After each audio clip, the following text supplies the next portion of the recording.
প্রদীপ বন্দ্যোপাধ্যায় তো আমাদের দলের সিনিয়র লিডার, তো ন্যাচারালি আমাদের যেহেতু 19 জন সই করেছি, প্রদীপদা সেটা নিশ্চয়ই রিয়েলাইজ করেছে।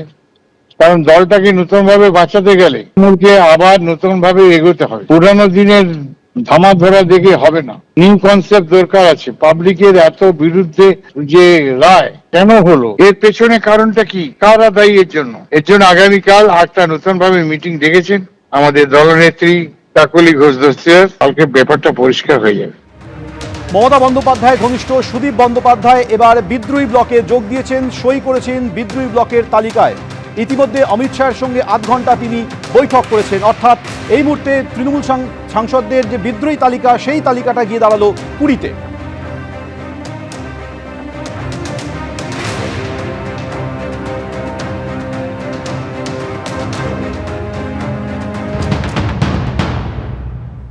খবর এসে পৌঁছালো, যে খবরটা শুনলেন আপনার নিশ্চয়ই মন খারাপ।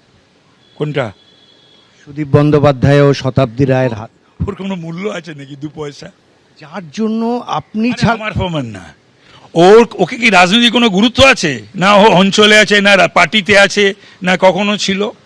ও হচ্ছে এই প্রিয়দার ধুতির খুঁট ধরে আর মমতার আঁচল ধরে এইখানে পৌঁছে মিষ্টি মিষ্টি কথা বলে।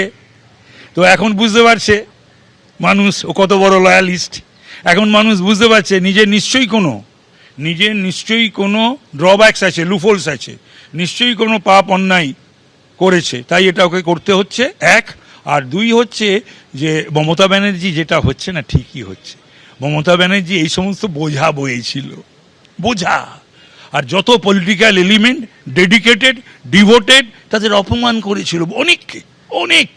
আপনি তো কতবার বলেছিলেন আপনাকে সভাপতি থেকে সরিয়ে দিল। ও ছেড়ে দাও, ও তো অনেকে বলেছে, কেঁদে কেঁদে সে তো বললো, তো কেঁদে কেঁদে বলেছিল ভালো হয়েছে, ভগবান যা করে মঙ্গলের জন্য। আমার সিদ্ধান্ত যে কত সঠিক ছিল তৃণমূল ছাড়া এবং মমতাকে ছাড়া, সেটা আজ প্রমাণিত হচ্ছে। বলুক আজকে কেউ কিছু, অনেকে অনেক কথা তখন মমতার ঘনিষ্ঠ হওয়ার জন্যে, অভিষেকের ঘনিষ্ঠ হওয়ার জন্যে মমতাও বলেছিল, অভিষেকও বলেছিল, আর অনেকে বলেছিল।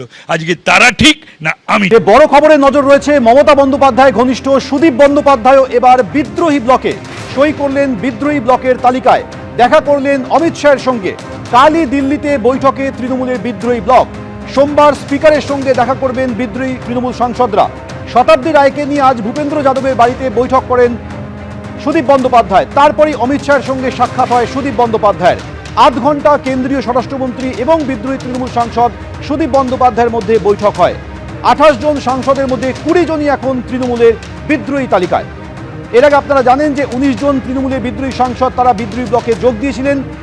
শোনা যাচ্ছিল এই সংখ্যাটা বেড়ে 20 হতে পারে। অবশেষে সেই 20তম ব্যক্তি হিসেবে সুদীপ বন্দ্যোপাধ্যায় বিদ্রোহী ব্লকে নাম লেখালেন এবং অমিত শাহের সঙ্গে 8 ঘন্টা বৈঠক করেছেন সুদীপ বন্দ্যোপাধ্যায়। আজ দুপুরেই যখন শতাব্দী রায়ের সঙ্গে ভূপেন্দ্র যাদবের বাড়িতে ঢুকছেন সুদীপ বন্দ্যোপাধ্যায়, তখনই জল্পনা তৈরি হয়েছিল তাহলে কি সুদীপ বন্দ্যোপাধ্যায় এবার বিদ্রোহী তৃণমূল সাংসদদের সঙ্গে সেই তালিকায় জুড়তে চলেছে, তার নাম জুড়তে চলেছে।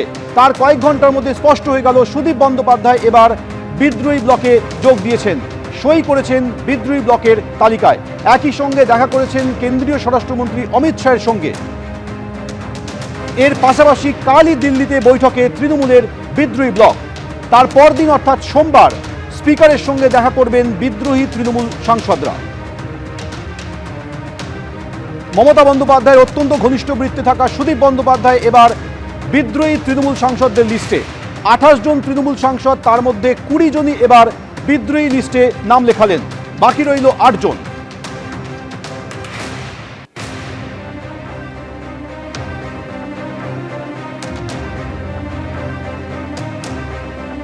এবিপি আনন্দ, এগিয়ে থাকে, এগিয়ে রাখে।